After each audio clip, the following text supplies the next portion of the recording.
Ce livre est écrit par le bien-aimé frère Hall. Le titre du livre, Un si grand salut. Le titre du livre, Un si grand salut. Nous sommes à la partie 5 de ce livre, chapitre 2, partie 5 de ce livre, chapitre 2, petit 4. Nous sommes à la partie 5 de ce livre, je répète, nous sommes à la partie 5 de ce livre, chapitre 2, petit 5. La foi est le maillon qui nous unit au Seigneur Jésus et nous rend participants aux bénédictions que sa mort procure. La foi est donc nécessaire. Seuls les croyants sont justifiés. Dans ce sens, nous sommes justifiés sur le principe de la foi, en parenthèse, Romains chapitre 5, verset 1. Cette foi consiste à recevoir simplement le salut que Dieu nous offre, à recevoir Jésus-Christ, en parenthèse, Jean chapitre 1, verset 12. C'est l'obéissance de la foi, en parenthèse, Romains chapitre 16, verset 26. Vois aussi Jean chapitre 3, verset 36. Jésus-Christ est l'auteur du salut éternel, réservé seulement à ceux qui lui obéissent, en parenthèse, Hébreux chapitre 5, verset 9. Chapitre 2, petit 5, la justification de vie. Chapitre 2, petit 5, la justification de vie. Jusqu'à présent, nous avons vu la justification en rapport avec nos péchés, en parenthèse, les actes commis.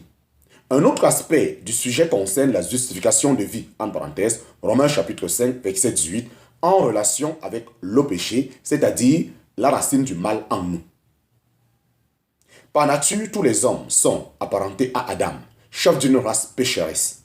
Par grâce et en vertu de l'œuvre de la croix, nous appartenons, en tant que croyants, à une race spirituelle dont Christ est le chef. Unis à lui, nous participons à sa nature et à sa vie. Judiciairement, nous sommes libérés de toute condamnation en rapport avec notre première race et le péché qui s'y rattache. En exposant cette doctrine, la justification de vie, l'apôtre s'écrit « Il n'y a maintenant aucune condamnation pour ceux qui sont dans le Christ Jésus ». En parenthèse, Romains chapitre 8, verset 1. Béni soit Dieu pour une telle délivrance. Alléluia. Amen. Chapitre 2, petit 6. Chapitre 2, petit 6. Question. Justification par la foi selon Paul ou par les œuvres selon Jacques. En parenthèse, Romains chapitre 3, verset 28, Jacques chapitre 2, verset 24. Chapitre 2, petit 6. Question. Justification par la foi selon Paul ou par les œuvres selon Jacques. En parenthèse, Romains chapitre 3, verset 28, Jacques chapitre 2, verset 24. Comment concilier l'affirmation de l'apôtre Paul? L'homme est justifié par la foi sans œuvre de loi. En parenthèse, Romains chapitre 3, verset 28, avec celle de l'apôtre Jacques. Un homme est justifié par les œuvres et non par la foi seulement. En parenthèse, Jacques chapitre 2, verset 24. Il s'agit de deux justifications différentes. L'apôtre Paul nous parle de notre justification devant Dieu, alors que l'apôtre Jacques traite de notre justification devant les hommes. La première est obtenue par la foi en l'œuvre de Christ, la seconde l'est par les œuvres de foi, c'est-à-dire par notre conduite qui est la conséquence de notre foi. Voyons un exemple. Un petit garçon se vante devant ses camarades. Moi, je sais lire. Comment va-t-il être justifié dans son affirmation? En prenant un livre et en lisant à haute voix. De la même manière, il ne suffit pas d'affirmer que nous sommes justifiés. Il faut que nos actes prouvent à nos frères et au monde que nous avons réellement la vie de Dieu. Alléluia et Amen.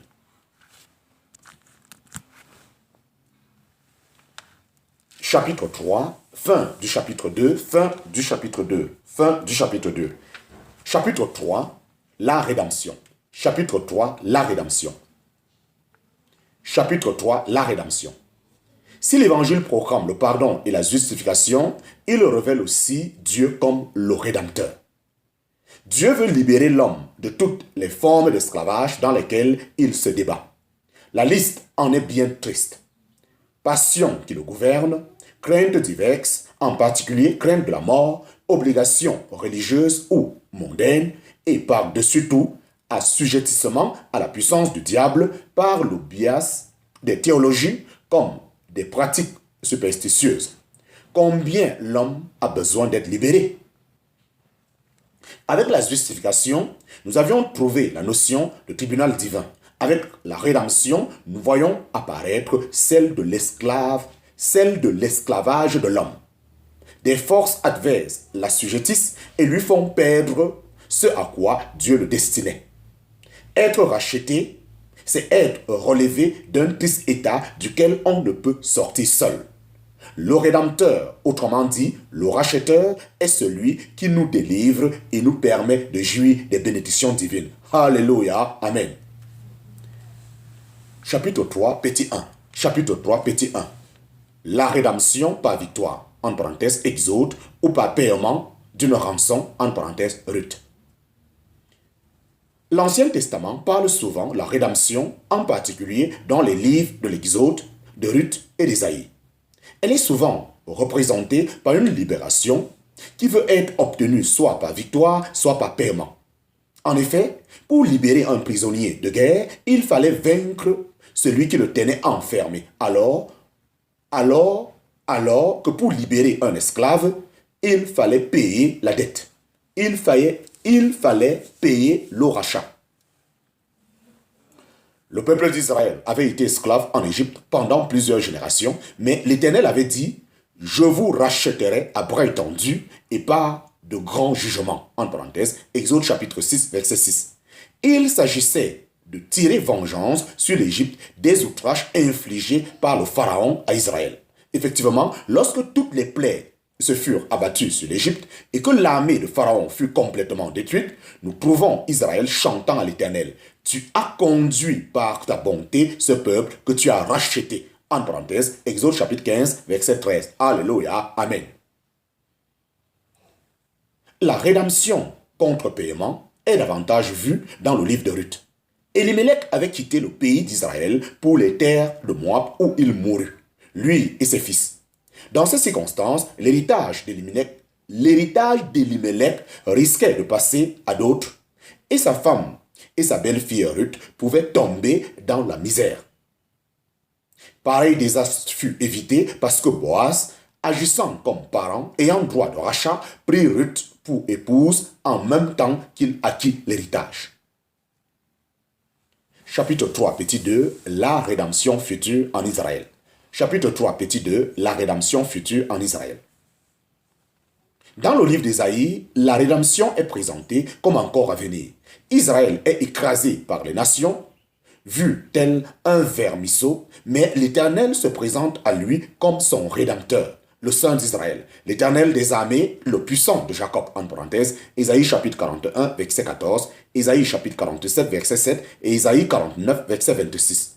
Tout au long de plusieurs chapitres, l'Éternel parle de rédemption jusqu'au moment encore futur où, sortant en vainqueur du milieu de ses ennemis détruits, il s'écrie « Le jour de la vengeance était dans mon cœur et l'année de mes rachetés était venue ». En parenthèse, Ésaïe chapitre 63, verset 4. La rédemption finale d'Israël signifie la vengeance de tous leurs ennemis, mais elle n'aura lieu qu'après une période d'épreuve sévère pour le peuple. En parenthèse, Luc chapitre 21, verset 28.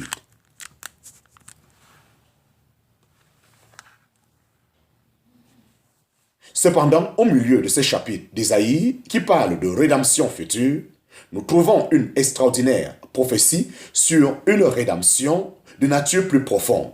L'Éternel avait déclaré, vous êtes vendus pour rien et vous seriez rachetés sans argent. En parenthèse, Ésaïe chapitre 52, verset 3. Alors est présenté le bienheureux serviteur, l'Éternel, qui souffre. Le bienheureux serviteur de l'Éternel qui souffre et meurt pour le peuple et dont l'âme est une offrande pour le péché. Le Rédempteur viendra à Sion et vers ceux qui reviennent de leur rébellion. En parenthèse, Ésaïe chapitre 59, verset 20. Mais cela ne se réalisera que lorsqu'il les aura d'abord rachetés sans argent comme fruit du travail de son âme. En effet, la rédemption en puissance est basée sur l'amour de la croix. Cela était déjà visible dans l'offrande de l'agneau pascal précédant la délivrance de l'Égypte. En parenthèse, Exode chapitre 12, voit aussi 1 Pierre chapitre 1, verset 18 à 20. Ces différents aspects de la rédemption sont développés dans le Nouveau Testament. Chapitre 3, petit 3. chapitre 3, petit 3, le fondement de la rédemption. Chapitre 3, petit 3, le fondement de la rédemption. L'homme est esclave du péché. Il est vendu au péché, en parenthèse, Romains chapitre 7, verset 14, voit aussi Jean chapitre 8, verset 34. C'est le point fondamental qui nécessite sa rédemption. Si le début de l'épître aux Romains parle surtout de notre condamnation devant Dieu, il contient aussi la pensée de notre esclavage au péché, quand l'apôtre dit que les Juifs comme les Grecs sont sous le péché. En parenthèse, Romains chapitre 3, verset 9.